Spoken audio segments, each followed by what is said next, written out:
today you might notice I have the microphone on the right side. Wanted to see what that would do so my back doesn't hurt so much. Leaning over to the other side, but maybe this is better, maybe this is worse, but we'll see how it goes. And today will definitely not be as long of a video as the World of Warcraft video was 2 days ago.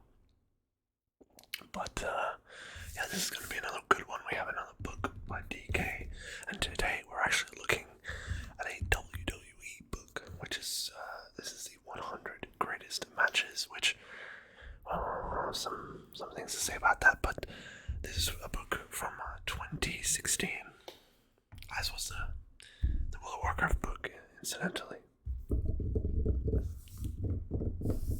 2016. And it apparently has the 100 greatest matches now. There's some things in here, like there's some people left out, like, you got Chris Benoit, you got some other people that are not really appearing in this book, which you'd like to see. I know there's only a lot of matches that you'd like to see, but there's plenty of good stuff in here. Plenty of classic stuff, plenty of legendary stuff from WWE history, so we're going to have a look at it. I personally, I haven't watched wrestling in a number of years, or at least not full time, certainly not over the last couple of years. I've pretty much just watched F1 and maybe a little bit of football, but not practically WWE. I mean, when I was a kid, it was my big obsession, or apart from gaming, it was my favorite sport. I loved it. And then in the last, almost like 10 years, it's really gone down in quality, like a lot. I was thinking about this last night when I thought about doing a video about this book, and I really feel like everything from the matches, from the crowds, from the story, everything has gone down the drain really quickly. And you might say, oh well, they're actually wrestling now, it's no more that weird stuff from the past, but honestly, the Attitude Era and the Ruthless Aggression Era, and even before that, the 80s, it was truly still very entertaining, very, very interesting, very, you wanted to tune in every week to see what was going on, but now, I couldn't care less. I couldn't even tell you who the champions are at the moment, which is really sad. I have a lot of love for a lot of the older wrestlers, both the men and women, but in modern day, I don't have a lot of interest or care for a lot of the people doing it now, sadly.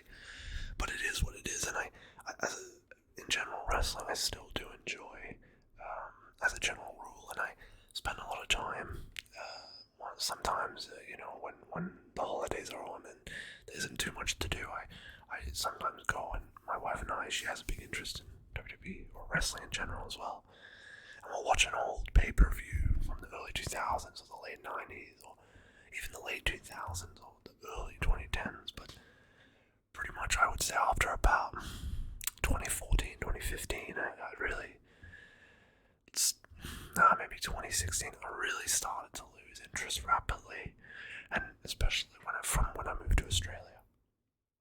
And then by the time, I really got settled into my own apartment a couple of years ago, almost 4 years ago now, I really haven't been keeping up. So anyway, sorry for rambling on for so long. These books are quite nice to tap on. But let's have a look. So we have Daniel Bryan and Cena. We have Sasha Banks and Bayley, The Rock and Austin, Steamboat and Macho Man. We have Bret Hart and the British Bulldog, Trish and Lita, Michaels and Razor Ramon, Undertaker and Brock. We got Triple H and what is that? Can't see him. I can't, Galtus. I don't know what that's probably as the attire. And of course, Dean Ambrose and Bray Wyatt. Yes, I know he's called John Moxley now and whatever, but we're gonna go off the WWE names because it's just easier, right? Instead of confusing ourselves. So, let's have a look. I hope you guys don't mind me putting the mic on the right side. Just wanted to see if it would help our back, yeah. Both of us. Help all of us. Still got the whole book in frame, so it's good. Hopefully it focuses properly. Maybe it's a bit too bright. I don't know. Is that not bright enough? I'm not sure. I don't know. Maybe that's a little bit too bright. No, that's not. You can't see anything now. I can't see anything. Put the full brightness up. I think that would still be the best way to go. This focuses a little bit better. Alright, anyway, enough messing about. Here we see Seth Rollins, of course. Oh, I hit my fabric on the mic.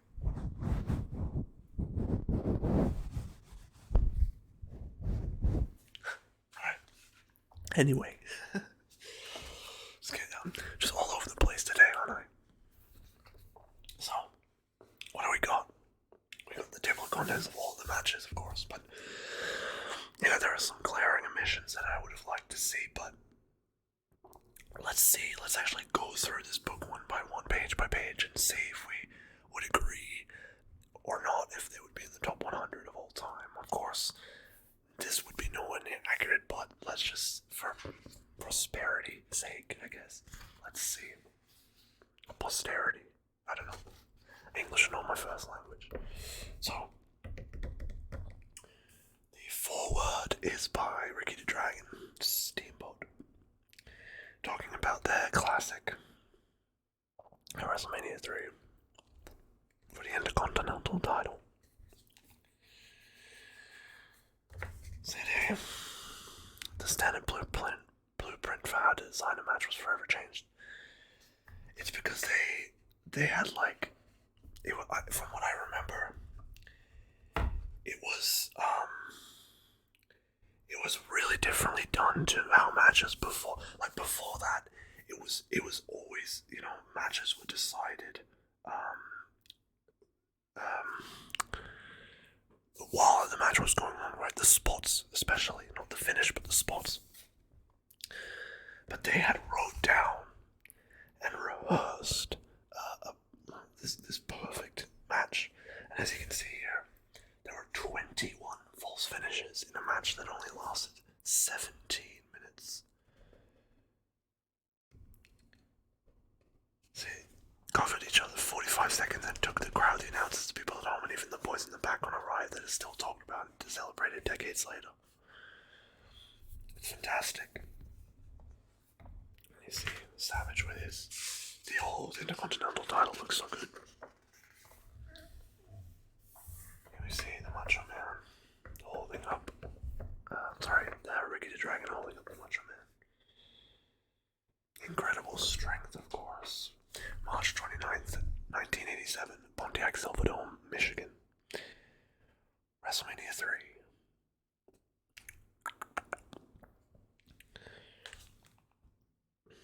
And then, of course, the Dragon dropped the title 2.5 months later, and it went to the Honky Tonk Man, who held the title for 454 days. Crazy.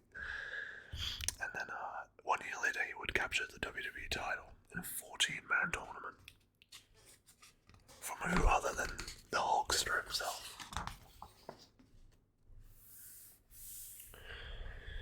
Here we have a classic Shawn Michaels and Ric Flair, a WrestleMania 24 career-threatening match for Ric Flair, March 30th, 2008, at the Citrus Bowl in Orlando, Florida.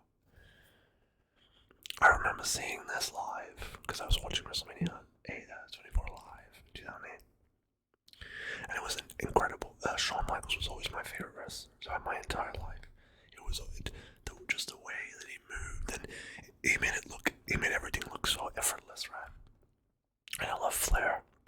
Always loved Flair. Of course, after the pinning Flair, Michaels quickly left the ring, giving the spotlight to his longtime friend. Overwhelmed by the emotion of the situation, Flair broke down in the ring and then rolled out and shared a series of hugs and kisses with his family sitting at ringside. The WWE Universe was given the opportunity to see a proper send-off for the Nature Boy the next night on Raw. Not only did Flair give a farewell speech, but a series of former allies and rivals came out to salute Flair's amazing 4-decade career. And of course would appear on TNA within like 2 months. So yeah, that kind of went out the window, but this, as you consider this the end of the arc, for Flair it was fantastic. And a great match for Michaels as well, doing what he does best. Here we have a match between The Rock and Triple H, SummerSlam 1998 at Madison Square Garden, a ladder match for the Intercontinental title. And this match, it really did propel both men further up, because I mean this match, Triple H ended The Rock's 8-month reign as Intercontinental Champion, but he didn't hold the title for long. He was forced to vacate the title due to a knee injury. And a year later, of course, Triple H would win the WWE title a day after SummerSlam 1999. But yeah, and The Rock won the WWE title at Survivor Series 98, so this was really propelling The Rock up. It was really about taking The Rock dropping the title to Triple H to propel him, and then The Rock propelling himself to win the title at Survivor Series a few months after this. Yeah, a classic again. Most of these I will be, but I haven't heard all of them, but most will. I mean, this is incredible. At the Conseco Fieldhouse in Indianapolis, Indiana. SummerSlam 2008, 10 years later. Hell in a Cell between Undertaker and Edge, which had so many crazy spots. The spear through the cage, the choke slam on the steel steps, and of course at the end, the Undertaker hitting the last ride off the ladders. Insane. And then Edge falling through the ring, and then of course he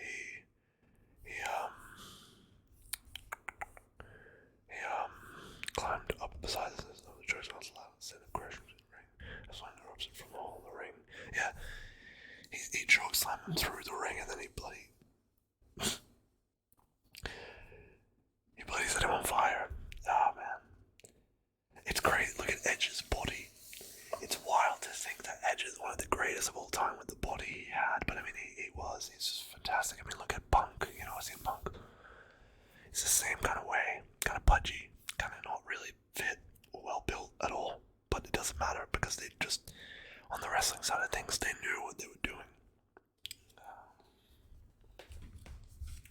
And any match involving The Undertaker and Edge was always a classic.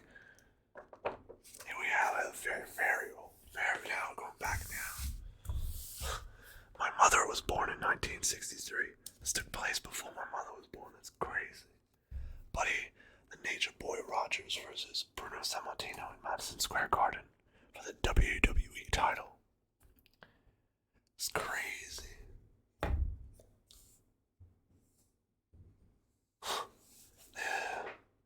The crown jewel of the Northeast, of course, New York. Nothing could top Madison Square Garden as the preeminent venue and sold out for the highly anticipated title match. It's very interesting. It's very cool to see all these, like nowadays, it's even with all the crazy, promotion, the crazy, what's it called, the crazy amount of PR that they have to do, and the crazy amount of just kind of parading around. It will never live up to the old times when people really cared, because also people genuinely, were convinced it was legitimate. And it's funny because in the 2000s, most people knew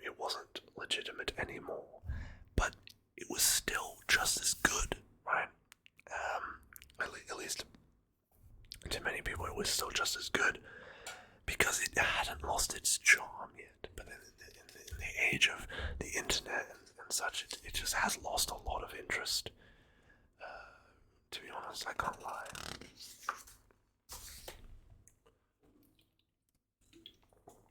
Oh gosh.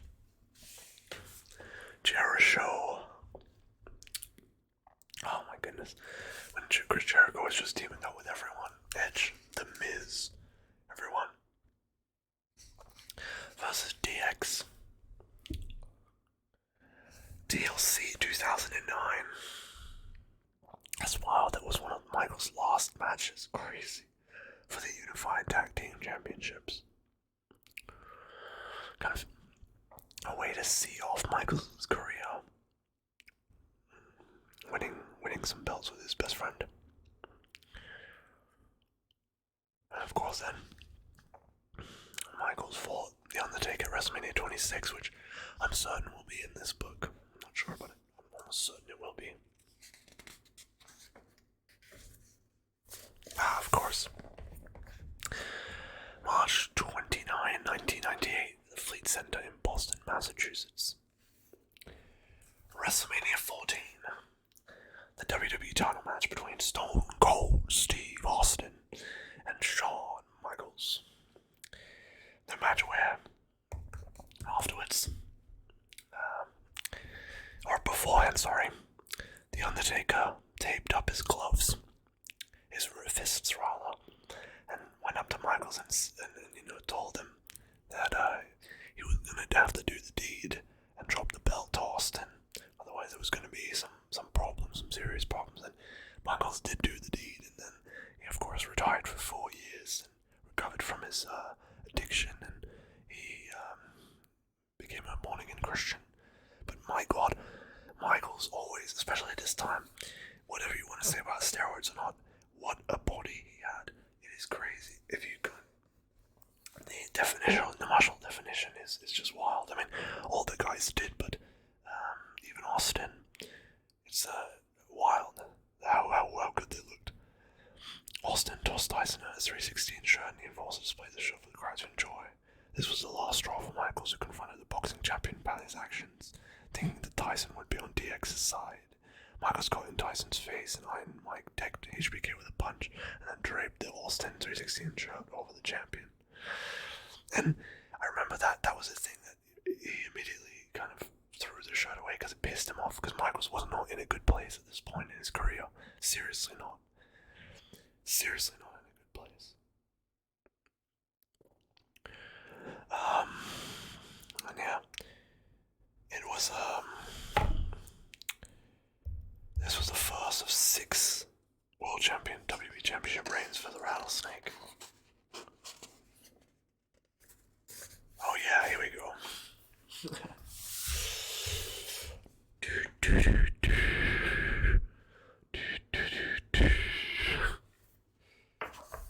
I hear voices in my head. They talk to me. They understand. They talk to me. Talk to me. Well, oh God, I remember that belt. That belt that was around in 2013 that they brought in, and then they quickly changed it because it sucked. It sucked. Anyway, they should have just kept the spinner belt, for God's sake. And the old WWE World Heavyweight title is still the best belt. The flat gold World Heavyweight belt is the best one. Anyway, the Toyota Center in Houston, Texas, in 2013. Tables, ladders, and chairs to unify the WWE and World Heavyweight titles between Cena and Orton. Yeah, the ropes came loose. God.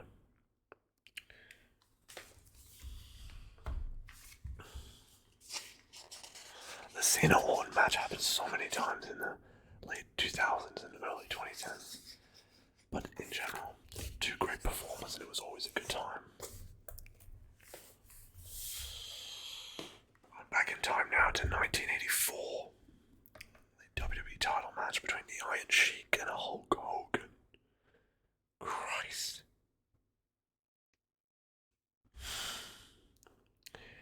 Announcer Gorilla Monsoon correctly predicted the next era of WWE when he stated, Hulkamania is here.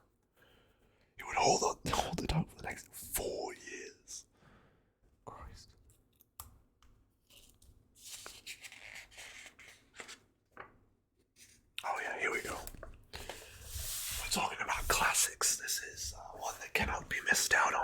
So, The Undertaker versus Mankind at the 1998 King of the Ring, June 28th, 1988, Pittsburgh Civic Center, Civic Arena in Pittsburgh, Pennsylvania. Hell in a Cell, of course. The infamous, and I mean, if anyone has seen ever a clip of any wrestling match, this is probably the match you've seen a clip of. They started the match at the top of the cell. First, he went off the side, he climbed back up, went through the middle, his teeth went through his front lip and into his nose. I mean, the incredible, Jim Ross, that is one of the biggest reasons WWE is not what it used to be. We have to listen to these bloody idiots, I swear to God. And Michael Cole isn't even the worst. Michael Cole isn't even the worst one. I swear, I can't stand Corey Graves and Byron Saxton. Fuck me, sorry, but Jesus Christ, I can't handle it. You used to have Jerry Lawler, Jim Ross, Buddy Jazz, old Michael Cole was fine. What's his name? Joey Styles, like all these great guys. And then, you had JBL, for God's sake, even was a better suit, so much better than any of these new clowns. Anyway, sorry, that's just a little rant about. But yeah, I love this announcer. The carnage quickly began as Undertaker tossed Mankind off of the cell and he fell 15 feet to the floor, breaking the Spanish announcer's desk.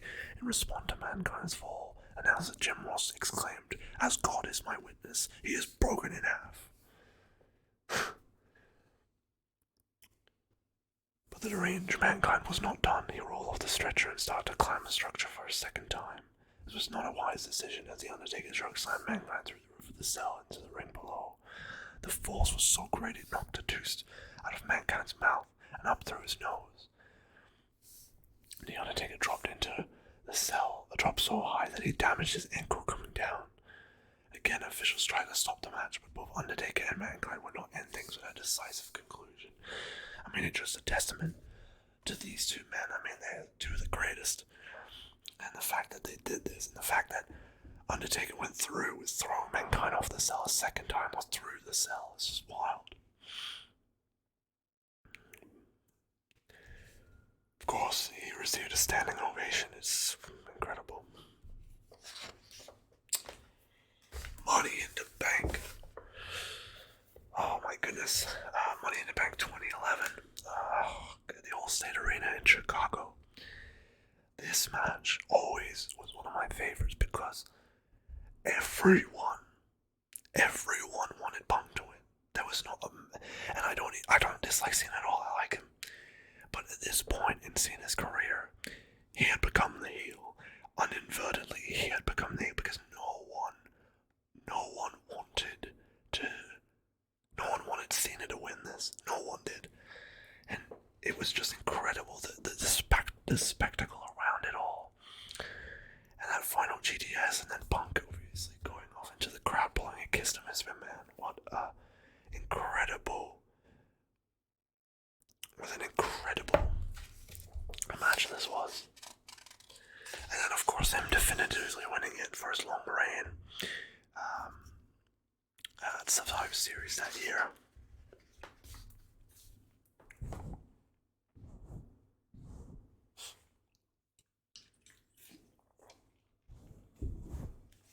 Okay.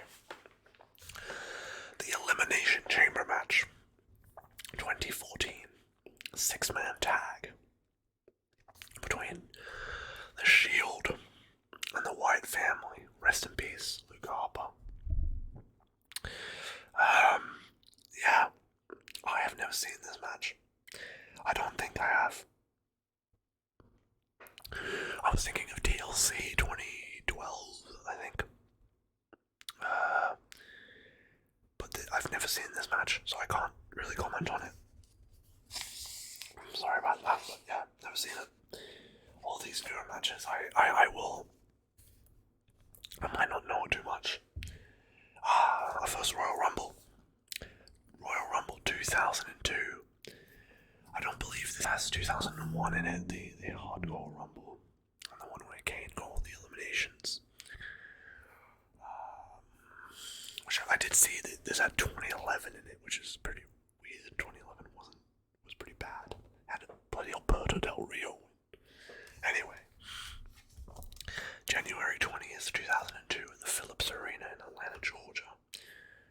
Famous moment, Triple H and Austin, the Mega Powers throughout the. Wait, I think I'm remembering it wrong. They weren't called the Mega Powers, were they? That's the one. No. Gosh, what were they called? Because the Mega Powers were Hulk Hogan and Randy Savage. Oh, what were they called? That tag team of Austin and Triple H. Damn. I forget. But of course, Triple H ended up winning the match. Austin obviously at this point had already won 3 Rumbles.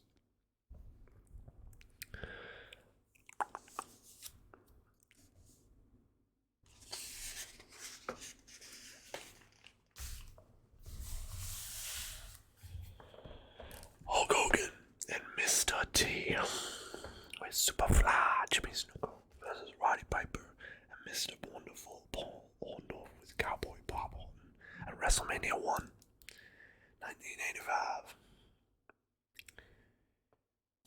That's wild.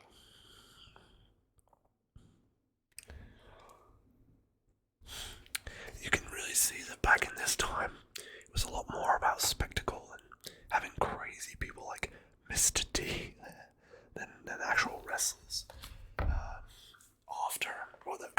It wasn't like this obviously in the early 80s and in the 70s and before that, but from the McMahon era, the mid 80s to like, the early 2010s. Oh goodness. It was all about spectacle and really kind of having those kind of really odd people. People like movie stars and actors and things like that coming in and wrestling. Unforgiven 2006, here we go. We have the match between Lita and Trish in Toronto, the retirement match. Trish had with Lita. Both of them, incredible careers, of course, and I saw recently that they've both returned to the WWE and wrestle currently. And Lita retired at Survivor Series in 2006 as well. Both of them retired very close after each other, but yeah, what an incredible pair of women's wrestlers, and to this day I don't think there's maybe a few people have come close, but they're so iconic. I don't think that they'll be overtaken. And I sincerely dislike Charlotte. I've always disliked her. I don't like Sasha Banks either, but Charlotte, just her face, it bothers me so much. It is completely, she's a natural heel, of course, but unlike Ric Flair, I can't see myself cheering for Charlotte, you know what I'm saying? Anyway. Yeah. Another great match, another retirement match in Trish's hometown. It's another old match, Bob Backlund versus Stan Hansen in a steel cage match in 1981, sorry. And you gotta remember that, in 1981, steel cage matches weren't the norm. They weren't something that happened every week or every month, a couple of times. It just didn't happen. It was once a year, it was a very rare thing. Of course, Bob Backlund holding his title for many, many years. Look at that. His reign lasted 2,100 days. Insane. It's crazy. Shawn Michaels and Shelton Benjamin. the quarterfinal of the Gold Rush tournament on Raw in Boston, Massachusetts, May 2nd, 2005. And a fantastic match, a technical bout, but it is obviously remembered, which it doesn't show anywhere here, for the insane super kick off the top rope. What an incredible... He got on the apron, Shelton did, jumped off the apron, and jumped towards Michaels, and Michaels pulled out a super kick out of nowhere and knocked him out. Incredible stuff. Incredible stuff.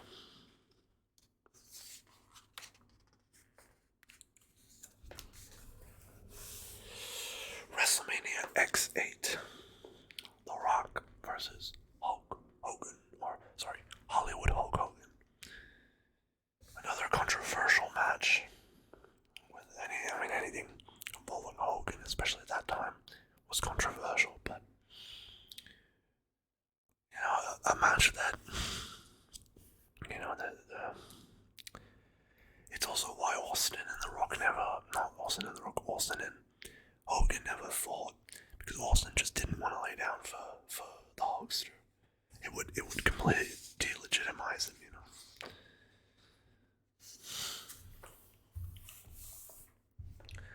The Undertaker versus The Rock versus Kurt Angle.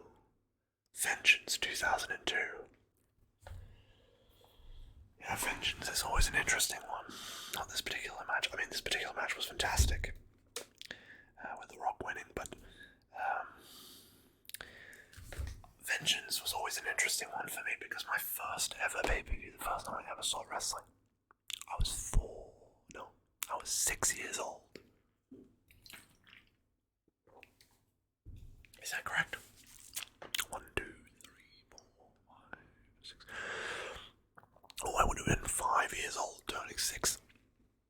And I saw Vengeance 2004. And that was incredible. With, of course, Benoit fighting Triple H in the main event. That was fantastic. Vengeance 2004 always special to me. A champion versus champion match. Daniel Bryan and Dolph Ziggler in 2010 at Bragging Rights. That was an interesting pay-per-view. Very strange pay-per-view, but pretty cool. Dolph Ziggler, another wrestler who's just completely unappreciated throughout the years. Should have been much, much more than he was. And when he finally got that world title in 2013, that was beautiful to see. An alley fight between Sergeant Slaughter and Pat Patterson. Don't know anything about this. That's interesting. While Sergeant Slaughter tasted defeat that night, almost a decade later, he achieved the greatest victory of his career, pinning the Ultimate Warrior to win the WWE Championship. And of course, he lost it from Hogan again. Because of course, that's always what happens. Hulkster wins, right?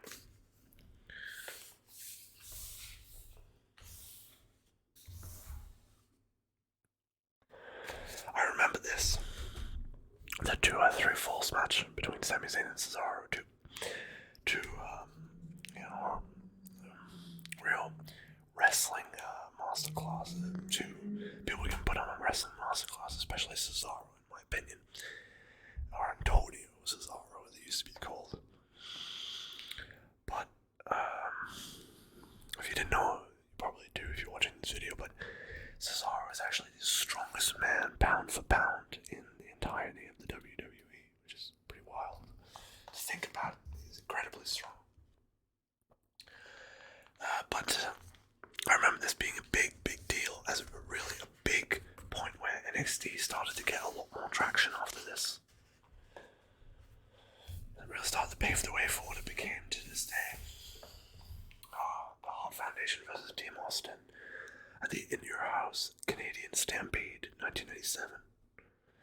Anything involving Bret Hart and Austin was fantastic, as I hope it will have their power at WrestleMania 13 on here. It should do.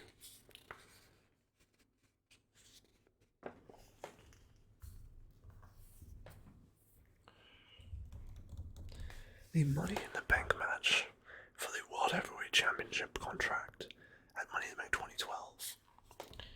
With some very strange people in this, to put this in the 100 best of all time, but I guess it did lead to Ziggler winning the bloody Money in the Bank case, which was a fantastic result, of course, as I just pointed out earlier.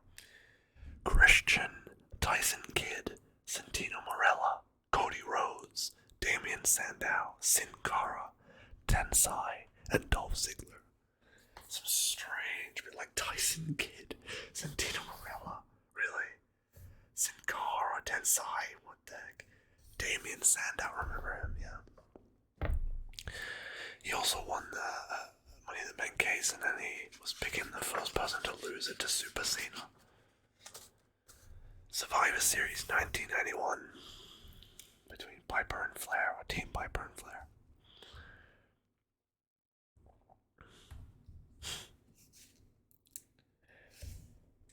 He was not done making waves. He inserted himself into the WWE title match, helping The Undertaker win the title from Hulk Hogan.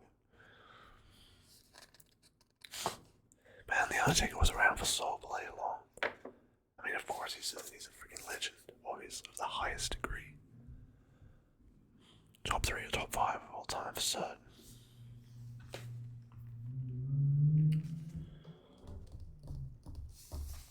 The crazy. Oh no, this is the rematch. Oh, this was the rematch.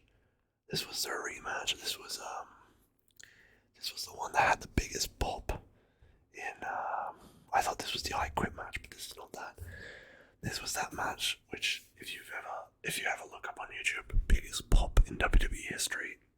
This match when Austin's glass shattered, and it was a pop that just built. The glass shattered. It gives me goosebumps to say you hear Austin's glass shattering. No, he walks out. And then did I just go no? That's Brock Lesnar. Is it?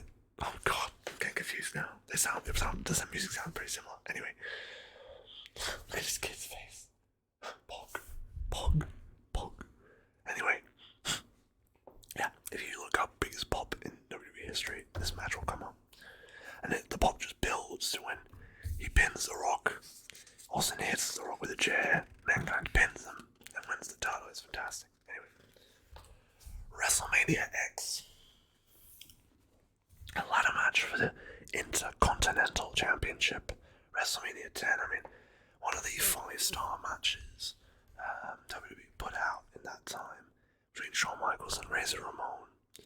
A ladder match for the Intercontinental title in Madison Square Garden.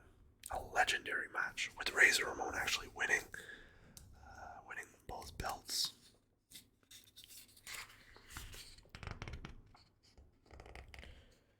And it was WWE's first, or WrestleMania's first ladder match. It set the bar very, very high. It certainly did.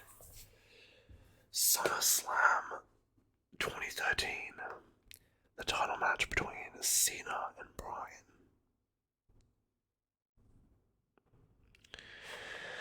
Remember, you had Orton. Orton cashed in his championship. Crazy. People were so upset back then. Oh, a classic. I remember I used to have this big collection box of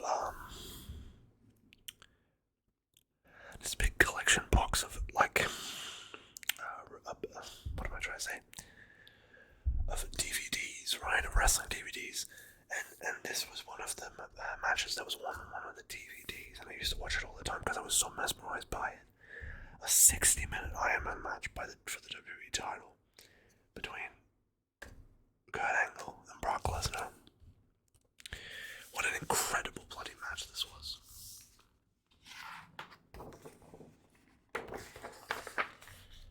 We're up to the 40-man Royal Rumble in 2011. Very, very, very disappointing. It did not help, it had the Nexus, but it was the Nexus run by Punk, and it wasn't as good as it could have been. They didn't get as much out of it as they could have gotten. It was a very disappointing Royal Rumble, especially compared to the 2010 iteration. But then again, after the 2000s, the Rumble had gone down in quality anyway. WWE Vengeance match to unify the WCW, the WCW, and WWE Championship into the Undisputed title. Of course, if you've watched anything in WWE, Chris Jericho won't fail to mention that he was the first Undisputed Champion, and he beat The Rock and Austin in the same night. A career-defining match, of course. An industry-defining match. Superstar Billy Graham and Bruno Sammartino. Billy Graham, of course, passing away recently as well. 1977. Interesting. It's crazy. This is almost 50 years ago. 50 bloody years ago.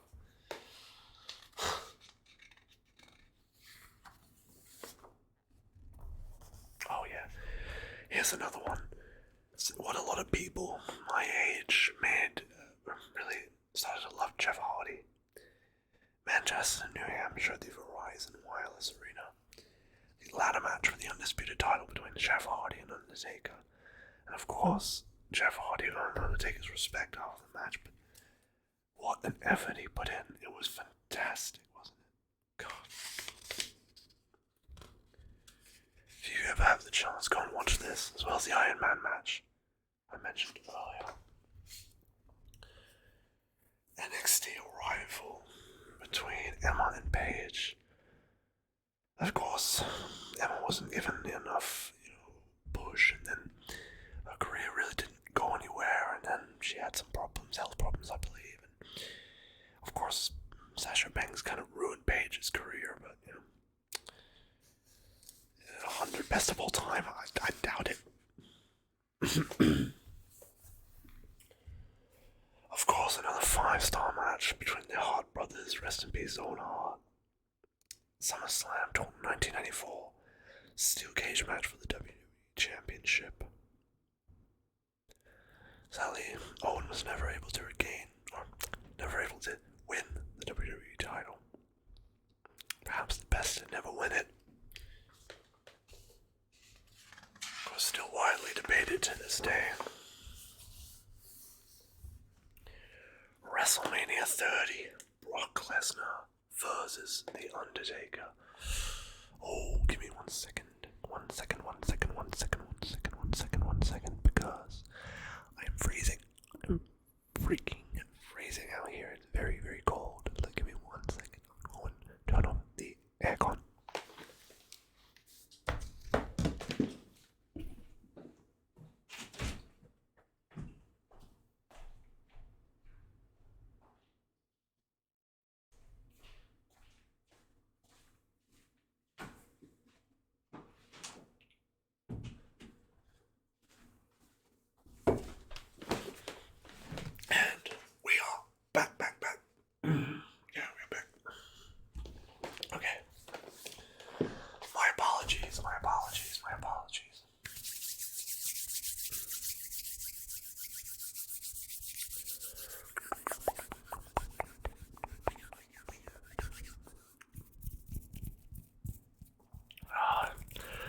It's the middle of winter. Oh,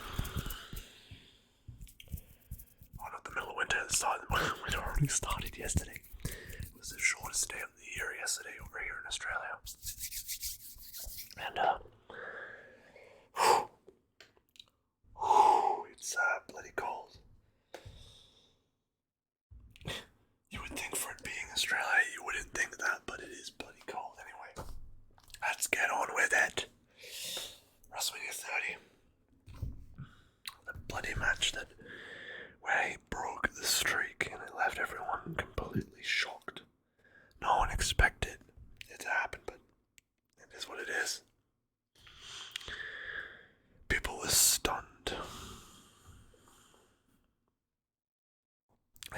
absolutely shocked. To end at WrestleMania 30, people were completely in awe. And he went 21 in 1.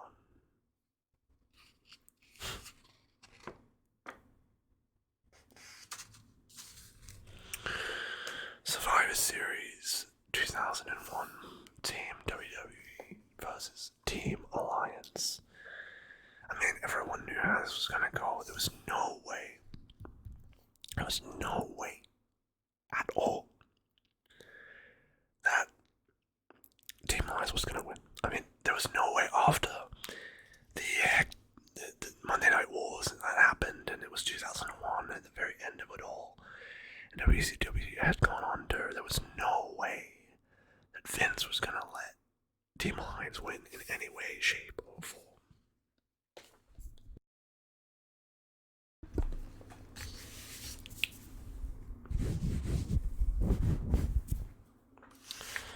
So, we have Hulk Hogan versus Andre the Giant. At the main event, WWE Championship match at the Market Square Arena in Indianapolis, Indiana. Wait, is this the, no. I was confused for a second. I thought this was the WrestleMania 3 one, but it's not. It's after WrestleMania 3. Where he body slammed him, but this is after WrestleMania 3. The Rock versus Brock Lesnar at SummerSlam 2002. Really, The Rock passing the torch to Lesnar. Finally able to win the title. I mean, it was so dominant. Absolutely, completely, incredibly dominant Brock Lesnar was at this time. He had an incredible 2 years in the company, and then, of course, he left for almost a decade, about 8 years.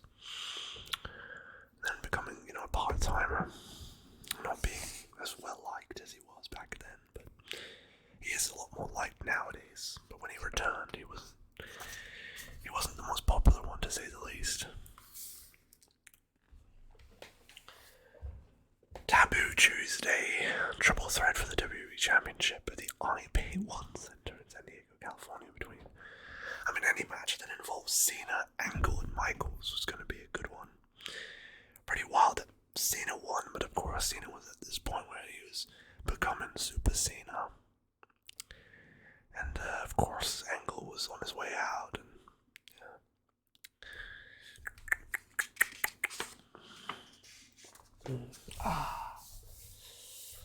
The match, this and Royal Rumble match between the two that made Triple H's career. It made him, just like he would do a couple years later to Orton at Backlash 2004. It made Mankind was a man of making new stars, and he made Triple H in these two matches. The pedigree through the cell and all that. Oh my goodness. What an incredible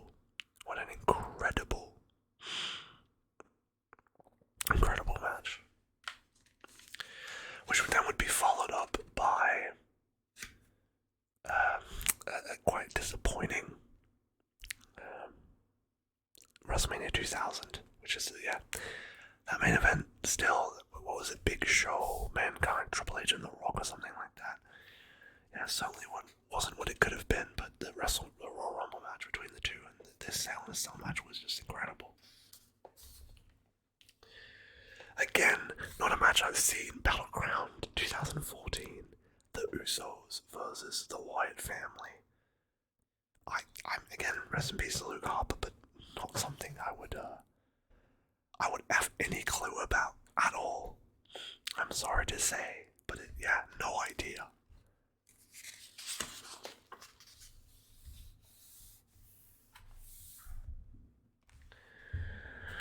Randy Orton versus Ric Flair. Look at the bloodbath on display here.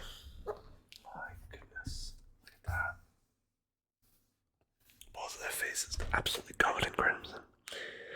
Taboo Tuesday 2004, Steel Cage.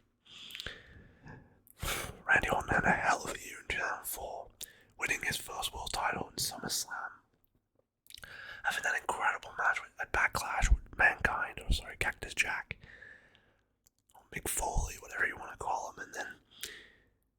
his match at Taboo Tuesday with Ric Flair. I mean, it was a year for him.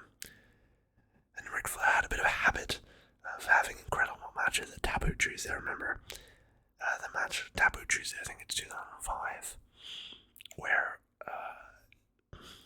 Ric Flair and Triple H fought for the Intercontinental title or something, and it was one of the bloodiest matches I've ever seen. Going back in time again, we have the British Bulldogs versus Nikolai Volkov and the Iron Sheik. I'm just going to be honest, not something I've seen.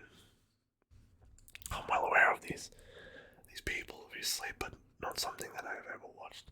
It was on Saturday night's main event in 1986, about 12 years before I was born, so...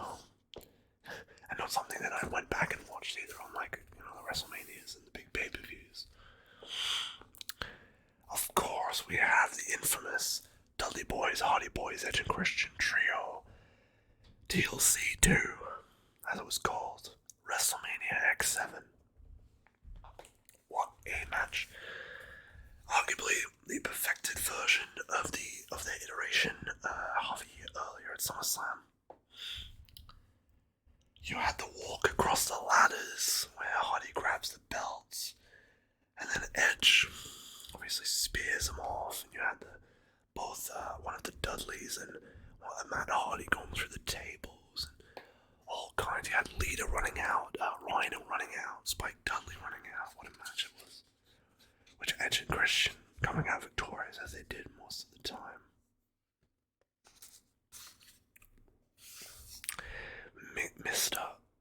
Mr. Flair and Rick Perfect. Ric Flair and Mr. Perfect in 1993 at Monday Night Raw. Loser leaves WWE. And Flair had to go, and I think Flair went to WCW. Yeah, he jumped to WCW.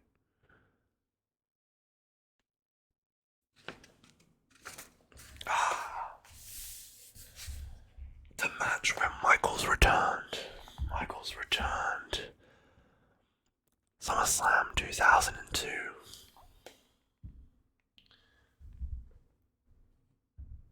Goodness. SummerSlam 2002 in Uniondale, New York. Non-sanctioned street fight. What a match this was, where Michaels fought in bloody skinny jeans. Incredible stuff. The fact that his pants didn't rip is just amazing. And he put the big elbow drop off the ladder, and then of course Triple H at the end hitting him in the back of the head with a sledgehammer. Wild stuff. But what a classic. Oh, and even I've always been a fan of Batista. Not really a fan of Batista nowadays, especially not outside of wrestling, but in terms of wrestling, I always liked him. The Staples Center, Los Angeles. WrestleMania 21 for the World Heavyweight title. Triple H versus Batista. And my favorite version of Triple H when he had the big handlebar moustache. Bloody belly button tattoo from Batista still looks ridiculous. But yeah, a great match between two, well, I guess a student and teacher, right?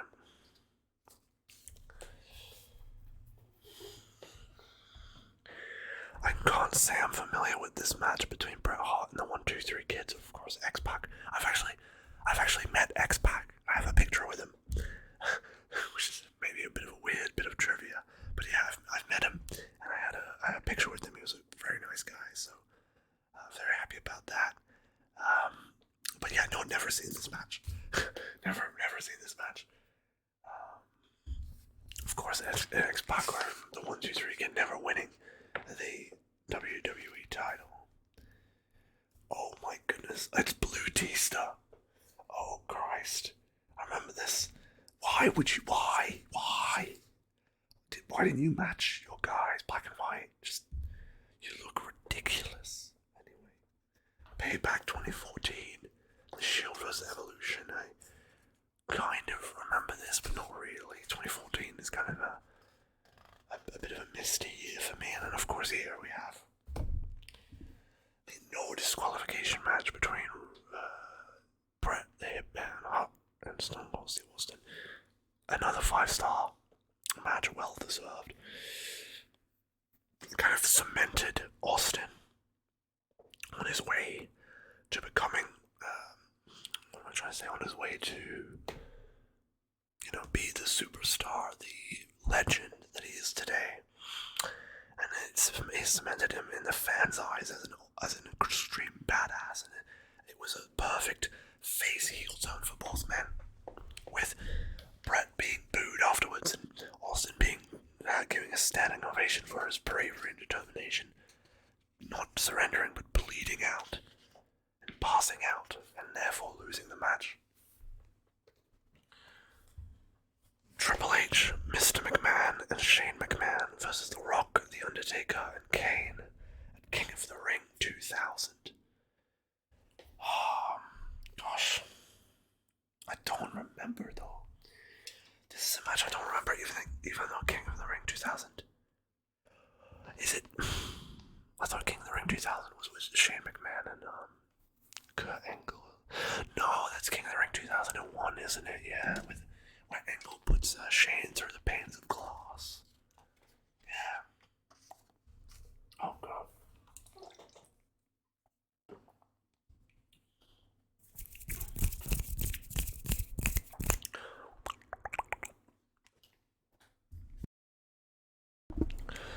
I'm sure some people are wondering why I sometimes mute the mic for a second. It's because I have to burp. I'm drinking fizzy drinks. A fizzy drink. I don't want to really burp into the microphone. At the Cow Palace in San Jose, California, Eddie Guerrero winning his first WWE Championship. What a match. Incredible stuff. Incredible stuff. I mean, Eddie, if one guy deserved it, it was Eddie. Incredible personality, incredible ability on the mic and the way he moved in the ring.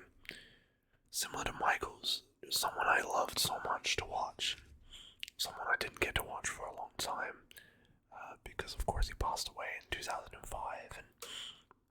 But I always went back and watched all of his old stuff, and he's just great. From the time he was with China to when he was with Chao, and I mean, it's just fantastic. Shawn Michaels versus Kurt Angle at WrestleMania 21. I believe that was the last match. Wasn't it the last? It was. No. I was gonna say Kurt Angle left, but he left in 2006, not in 2005. Yeah. I mean, any match you're gonna put Michaels and Angle in is gonna be a certified classic. Two of the greatest to ever do it. Certainly in the top 5 with The Undertaker. Also, two men. Ow! That was my knee. Darn it. Sorry about that. Fuck. Certainly two of the greatest men to ever do it, and certainly two men with the best bodies in terms of their height and their build for wrestling. They don't. Again, to bring up Punk, it doesn't matter if you're good at talking, but he don't look the part. You know what I'm saying? He don't look. It's the whole Jim Cornette argument, of like, you want to sell these guys. It's like Adam Cole. I cannot take him seriously. He has the same build as me, for God's sake. It's kind of embarrassing to kind of. How can you look up to someone like that and be like, wow, he's a superhero? He has incredible athletic ability, such strengths. Just kind of this pudgy, lanky guy. It's kind of weird. Anyway, Sasha Banks versus Bayley. I mean, I think it's not so much in this match. I think it's because of what happened when they celebrated. It was like the 4 horsewomen. It was the 30-minute Iron Man match, right? But it was like, it wasn't.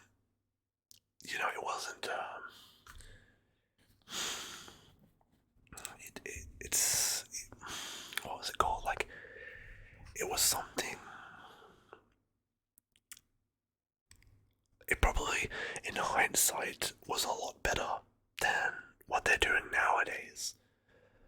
But, yeah, anyway. Again, like, some people might watch this and be like, what do you have against women's wrestling? No, I don't have anything against it at all. I enjoy it a lot, but I've always found it a bit, some of the women make it a bit embarrassing. Just like what I just mentioned, some of the men do as well.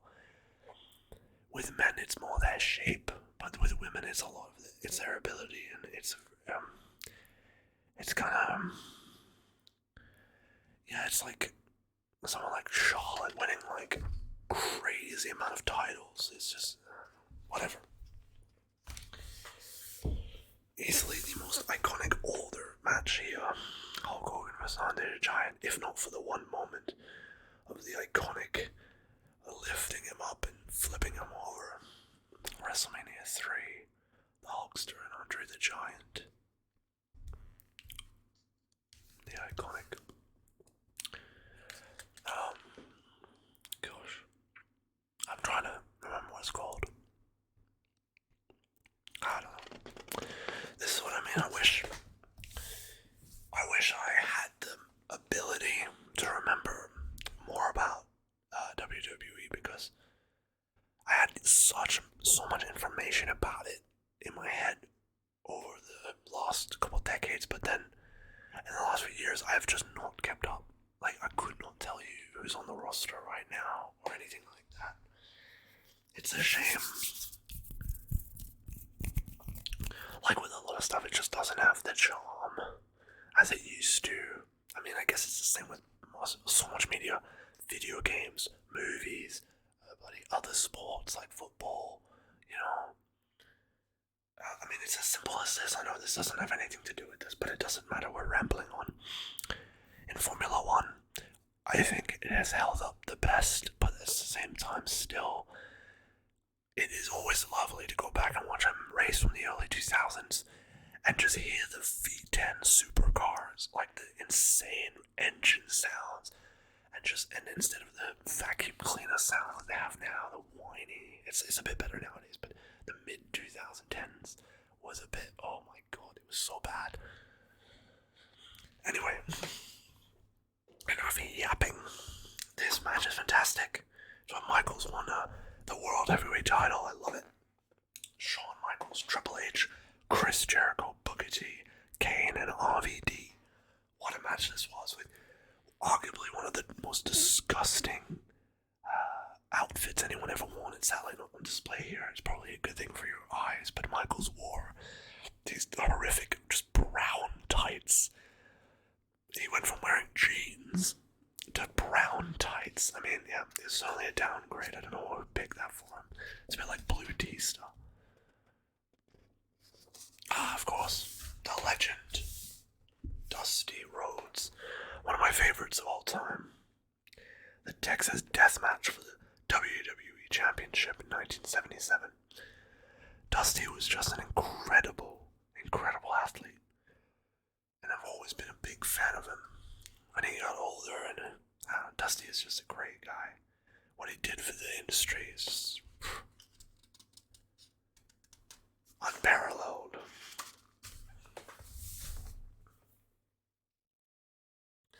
And of course, Cody, making AW and things like this, they suddenly have it to it. Certainly did better than Ted DiBiase. Especially when I recently heard Ted DiBiase was arrested or something on money laundering charges or fraud charges or something like that. So you got WrestleMania 23 here. Batista and The Undertaker for the World Heavyweight Championship. With The Undertaker winning and becoming World Heavyweight Champion for the first time in his career. Of course, Undertaker winning becoming the first person to win the Royal Rumble from the 30th spot.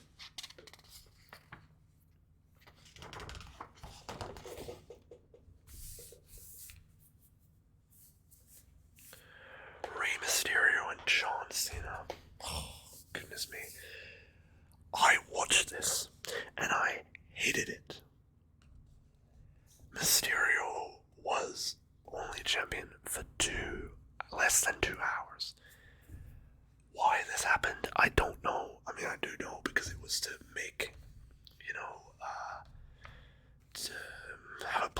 champion and kind of continue the story between Cena and Punk, but they could have at least given Mysterio a title before or after this, but no.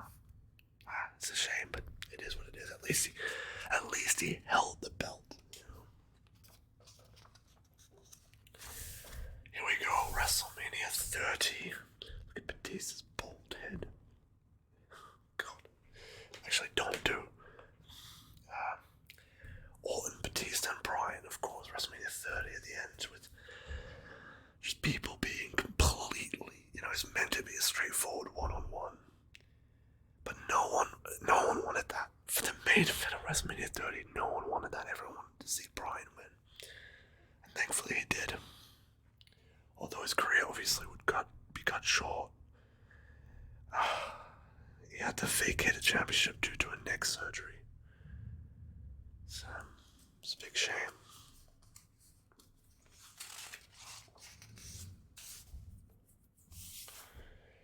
Bret the Hitman Hart versus Shawn Michaels.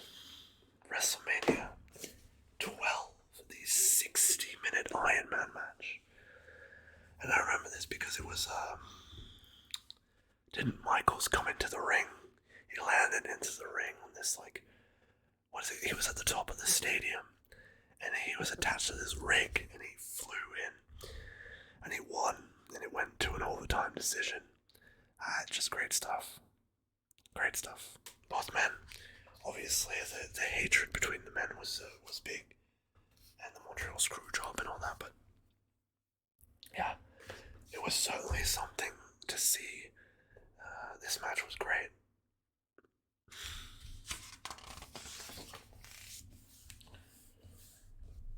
And as a fan of Michaels, certainly one of my favorites back in the day. Well, that's nice to see. At least Benoit is, for God's sake, in this book. I was a bit worried about that, but yeah, they couldn't. This match is often seen as one of the best ladder matches in history. They could not have this.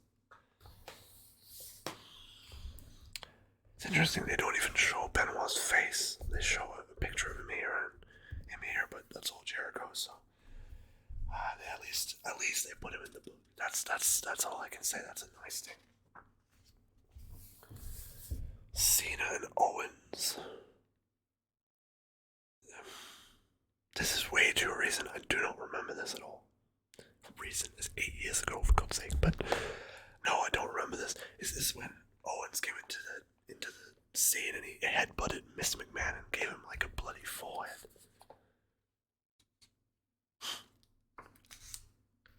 Here we go. Here's the match I was talking about before. I'm glad they included it. Cactus Jack and Randy Orton.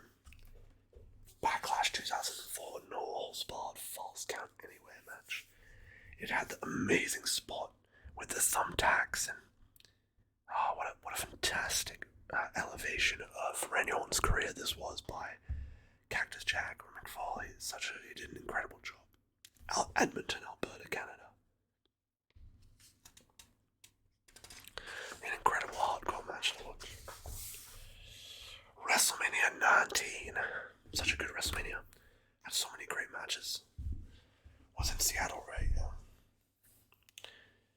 Shawn Michaels and Chris Jericho.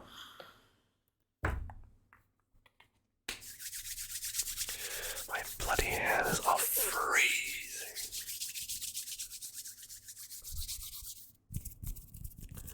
I'm just doing some finger sounds, some hand sounds to try to warm up my hands, but doing a big stretch, trying to get some blood back into my hands because they are freezing right now. You see it? Crack. Alright. This match was great because, of course, the whole point was that Chris Jericho was he was looking up to Shawn Michaels, and, Michaels rolled up Jericho for the 1, 2, 3, and then, of course, the low blow at the end. Anything with Jericho and Michaels, anything with Michaels and anyone, you can make anyone look good. Showdown at Shia 19. Bruno Sammartino and Larry Zbyszko. Yeah, again, not something I have seen. This is certainly an old one. But you know what they do? Look at these guys. They might not be enormous muscle heads, you know, but they look intimidating. They look like they could mess you up in a fight. Unlike most of these lanky guys nowadays. Royal Rumble 2001 is on here, thankfully. What a match it was. With Austin winning his third, kind of known as the Hardcore Rumble, with Raven, I believe, bringing a bunch of shit into the ring, like a shopping trolley and bins and baskets and all kinds of stuff, all sorts of whack stuff. Obviously featuring the rivalry between The Rock and Austin, leading up to their clash at WrestleMania X7. Incredible stuff from them. This video wasn't meant to go this long, but we're taking this time, we're having a good time. So, when Edge and Lita came out together, that was a great time. We had Ric Flair being helped from the ring by Cena, and then this would go on to. Oh no, this was. Hold on.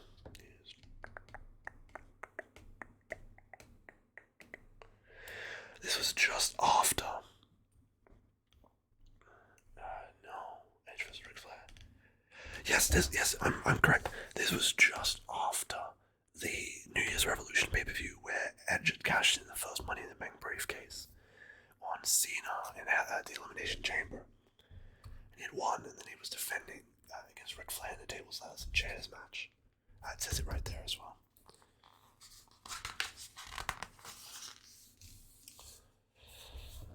This is again a match that is often touted as being very interesting, with Cena and Punk choosing many different styles. With Cena doing like a hurricanrana and kind of weird stuff that really isn't usual. Very different, they really kind of had fun with this match. Very, very good game, very good match. The American Airlines Center in Dallas, Texas, February 25th, 2013, to determine who would face The Rock at WrestleMania. And John Cena won.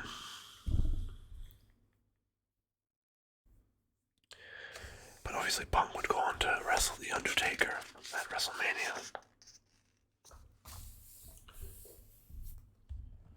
King of the Ring 1993. The final match between Bret the Hitman Hart and Bam Bam Bigelow. That's when Bret the Hitman Hart became King of the Ring. In a venue named the Nutter Center. That's pretty funny. The first of their 3 bouts. 1999 WrestleMania 15 no disqualification match for the WWE Championship. Would it be the worst of their 3 fights? I have a bit of a love for the 2003 one, the WrestleMania 20. Was that WrestleMania? No, WrestleMania 19 one. But God, the WrestleMania 15 one's good too. I think WrestleMania 17 is definitely the biggest, craziest one. But I will say WrestleMania 15 is very good as well. Any match between the 2 men was always a classic. Oh God, oh goodness. I can't really talk too much about this match, but this was a very strange match between Mickie James and Trish, where Mickie James did some questionable things. It was about like the stalking storyline and stuff. She pinned Stratus to become the new champion. And of course Trish and Lita would eventually leave the company that same year. Survivor Series 1987, a 5-on-5 Survivor Series elimination match between Team Savage and Team Tonk. I'm going to call them Team Tonk. Never seen this. Never seen Survivor Series 1987. No clue.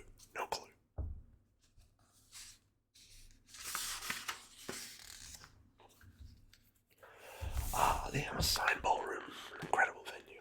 The ECW One Night Stand. The match between Cena.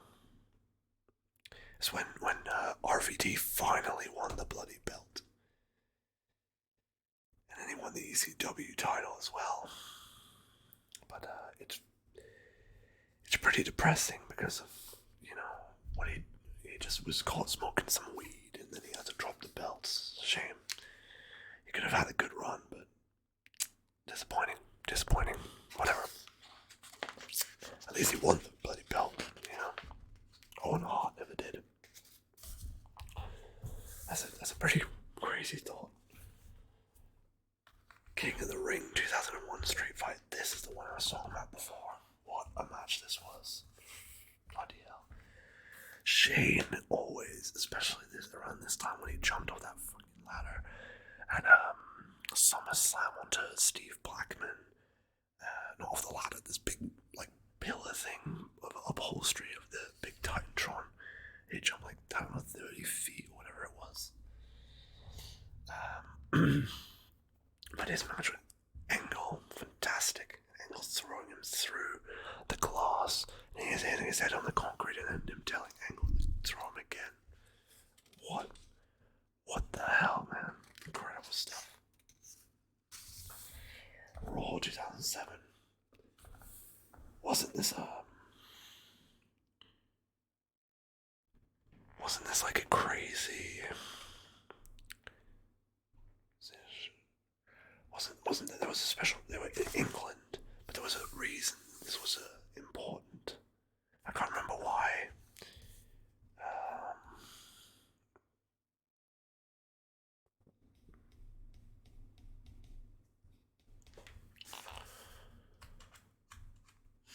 I can't remember why this was so important, but there was a reason. Anyway. Goodness.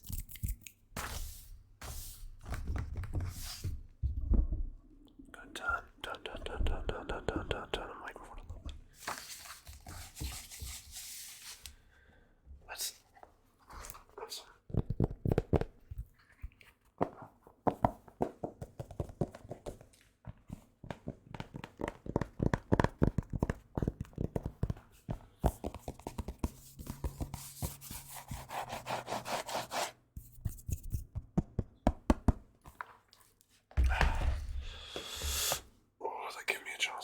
Stretch my back. Oh goodness. I really have to find a different way of positioning the microphone, but I don't know how I'm gonna do it. Perhaps in the future, you know what I might do? I might try one time to see how it goes if I hold it in my hand. I don't know if that's a good idea at all, but it might be the best way to do this.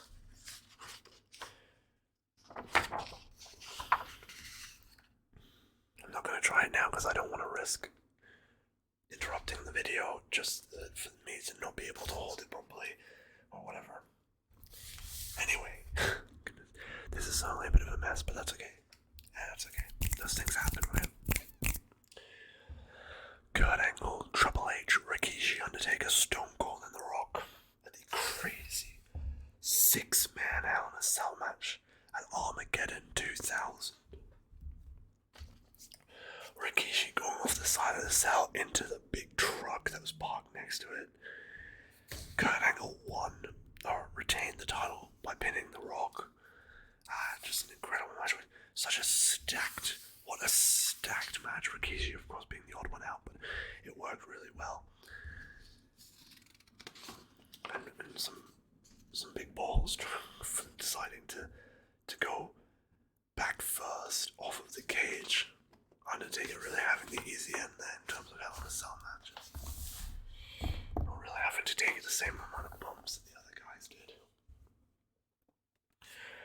No, 1997 final match crown the first European champion.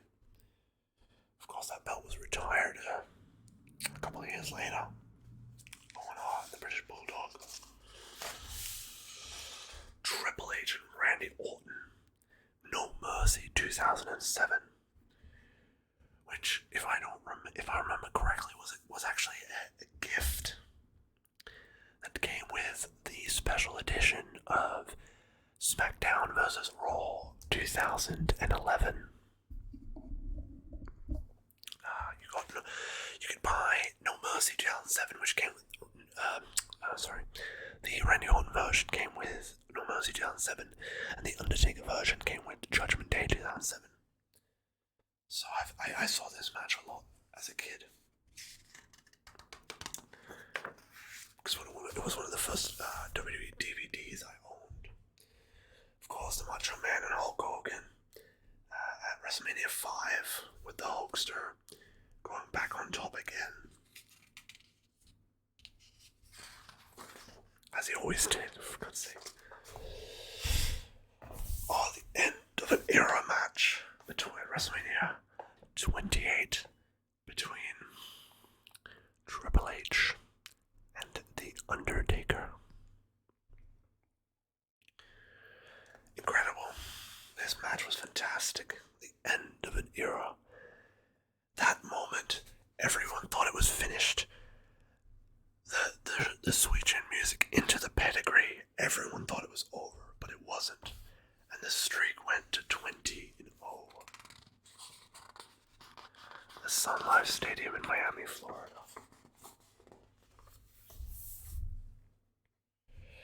No Mercy 2000.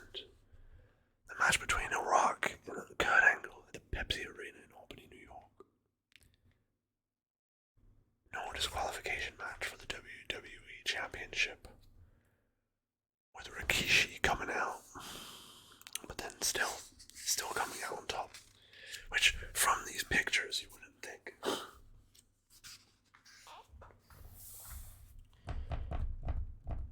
Another four-way fatal four-way for the NXT Women's title. Between the four horsewomen, Bayley, Charlotte, Becky Lynch, and Sasha Banks.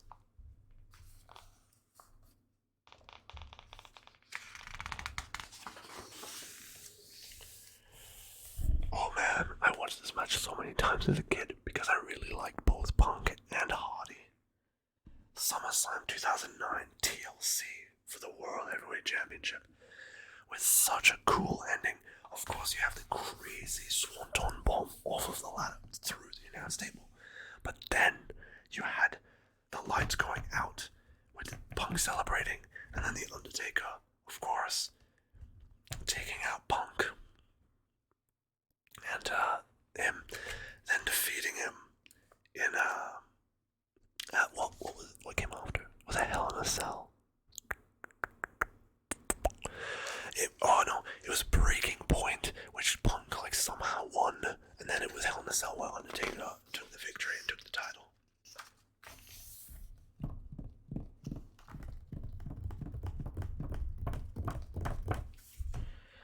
The Rock versus Stone Cold versus Steve Austin. WrestleMania X7. Probably the most iconic of the three just because of the ending. With Vincent and Austin finally celebrating. There it is. The two-man power trip. That was the team between Triple H and Austin. When Austin turned heel. But I mean, everyone still, everyone still loved Austin. He's bloody Stone Cold, Can't hate him. Mr. Perfect, rest in peace, versus Bret the Hitman Hart, SummerSlam 1991.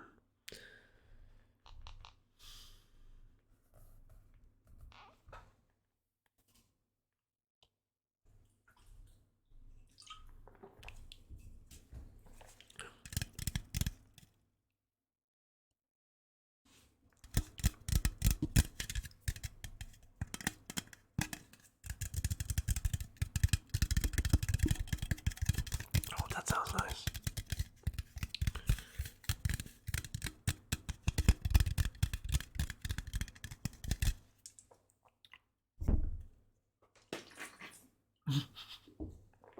All right, let's keep going. My intention was to make this video maximum an hour, and we're already going over an hour and a half. It's okay. We're almost at the end now.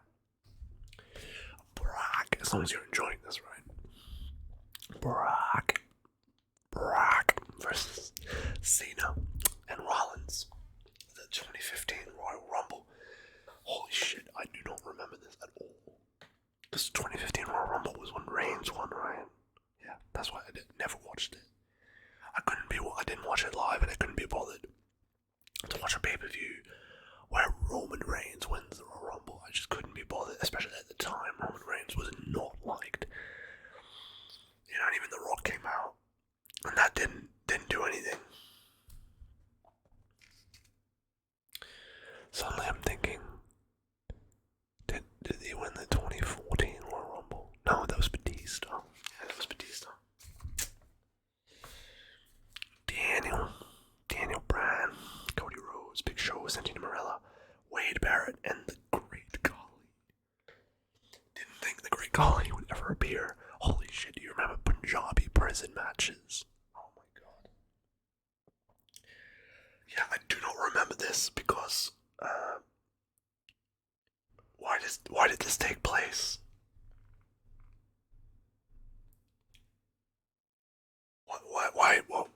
Why? Oh, it's for the World Heavyweight title. It doesn't say anywhere though. I was so confused. I was like, wait. So it's 2012 and the Great Khali got a world title match. Crazy.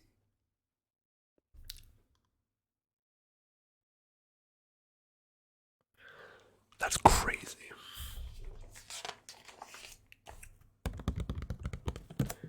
How does the ball sound?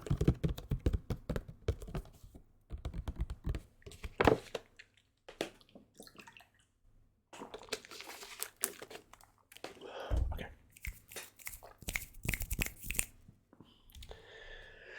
The Undertaker versus Shawn Michaels. Another 5-star match. In Your House, Bad Blood. The first ever Hell in a Cell.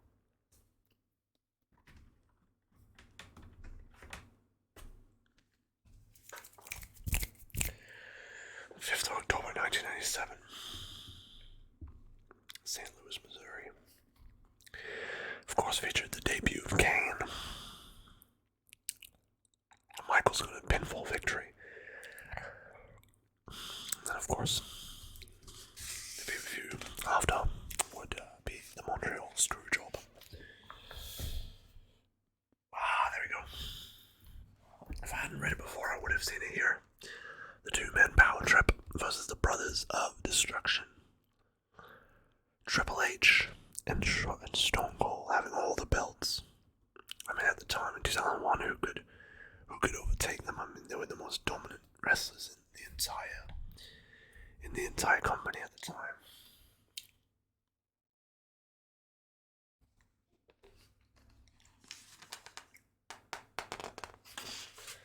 That's crazy. Winner takes all match for all of the belts.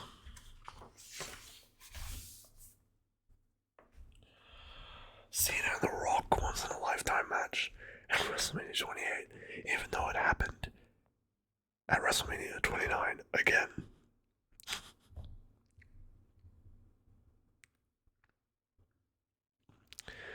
Of course, Cena losing at WrestleMania 28 and then winning in 2013 at WrestleMania 29. But yeah, I mean, it wasn't. I don't know. I think the end of an era match should have gone on last. Let's be honest. They could have headlined 29 because 29 didn't have too much going for it, apart from maybe Punk and Undertaker. But I think end of an era should have gone last, and then in 2009, the 29th, they could have gone on last. But then again, then people had already seen it, so it was kind of, I don't know, 29, WrestleMania 29 was a bit disappointing to begin with.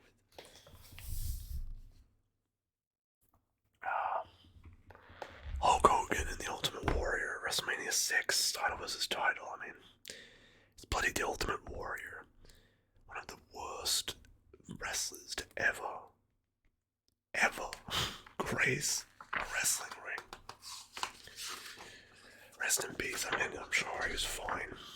I mean, if if Jim Cornette is to be believed, he was a crazy maniac. But whatever, you have to have some of those everywhere.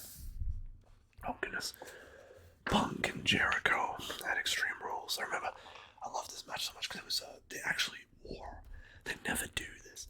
They actually just went out in jeans and had a proper street fight. And then I remember what's it called? Jericho pouring like a beer over his Punk's head, and they used all kinds of crazy stuff. Yeah, 2012 with some great matches for Punk's career. Absolutely incredible matches with the likes of Jericho, with the likes of Cena. Bret the Hitman Hart was the British Bulldog at the Wembley Stadium in 1992. Something that,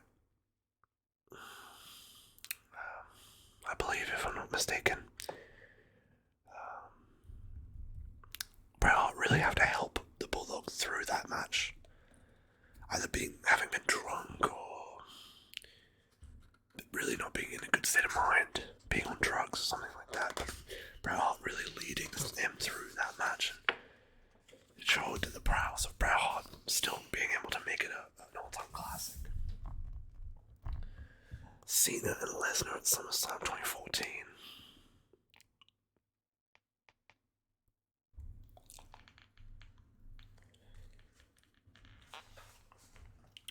Do not remember this. I think the one after, the year after, in 2015, I remember where the Undertaker and Brock Lesnar sit up and they laugh at each other. That one I remember. Hard to forget. Triple H and The Rock in a WWE Championship match in 1999. In SmackDown. I do not remember this.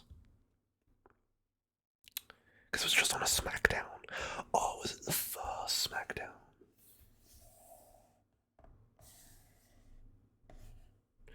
Because SmackDown started in 1999, right? Shawn Michaels was special commissioner at the time as well. The best Royal Rumble, 1992. Royal Rumble match with a vacant WWE title.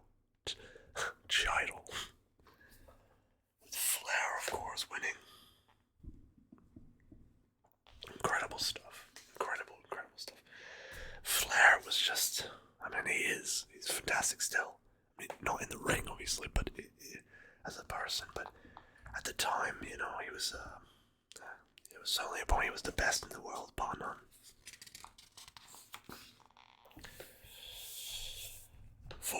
Voted as the greatest. Wait, is this the last one? No, it's not. But it is voted. We'll look at this first. Voted as the greatest match in WWE history by the WWE Superstars and Divas. Undertaker versus Shawn Michaels at WrestleMania 25. With Undertaker almost breaking his bloody neck because the cameraman was out of position. Crazy, look at that dive. What a shot that is. What a match that was, man. Can you imagine being in the front row of this?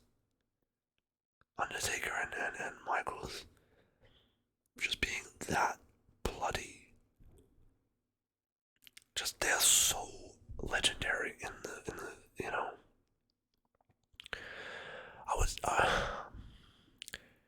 it would, for me personally, if you said to me, give me a top 5, a lot of people would pick, they'd be like, oh, I disagree, but my top 5 would consist of Austin, in no particular order, Austin, Michaels, Undertaker, Flair, and then I would have to think very long and hard about the 5th spot. But for me personally, those 4 spots have always been cemented. Yeah, incredible stuff. Deservedly won that vote. Retirement match, WrestleMania 7 on Macho King versus Ultimate Warrior. And And of course, it's more famous for the end, where Savage lost a match here into the ring and started assaulting him with a series of kicks, and then Miss Elizabeth came in from the crowd. She tossed him out of the ring, and then they shared an emotional moment, and then they married later at SummerSlam 1991, where the big snake, the snake thing occurred. Oh wait, what? That's it. That's straight. Why is that not the last one? Hold on.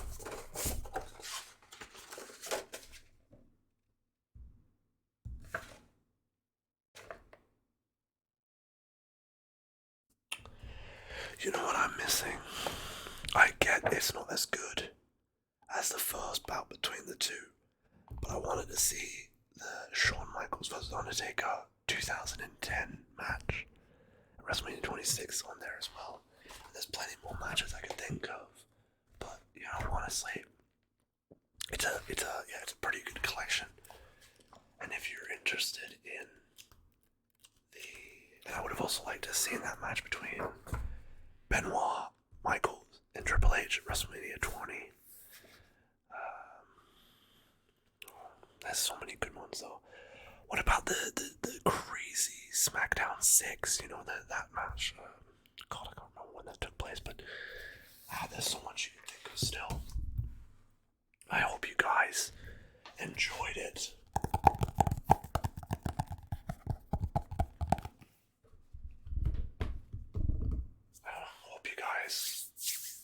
Enjoyed our look throughout WWE's greatest matches, and yeah, hope you had a fun time, a good time, a relaxing time, and I hope I see you in the next video.